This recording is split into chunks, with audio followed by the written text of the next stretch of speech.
मैं प्रस्ताव करता हूं कि बिहार नगर विकास विधेयक 2026 स्वीकृत हो।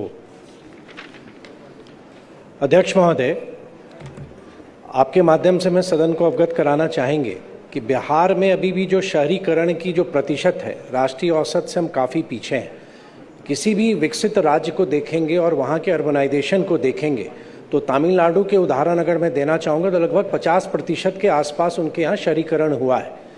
वैश्विक स्तर पर भी अगर हम देखें तो पूरी दुनिया में लगभग 55% आबादी शहरों में रहती है और पूरी दुनिया में 80% जीडीपी में उनका कंट्रीब्यूशन है।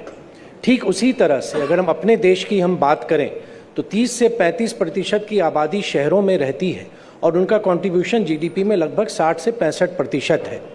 नीति आयोग के अनुमान के तहत वर्ष 2030 तक जो इन शहरों का कंट्रीब्यूशन जीडीपी में होगा वो 75% तक जा सकता है।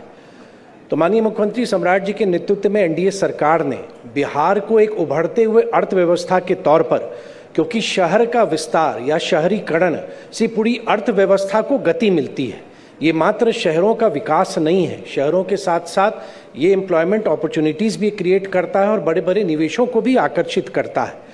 इस बिल के माध्यम से एक अथॉरिटी हम बनाने जा रहे हैं जो सिटी डेवलपमेंट अथॉरिटी है, जो मुख्य सचिव की अध्यक्षता में होगी।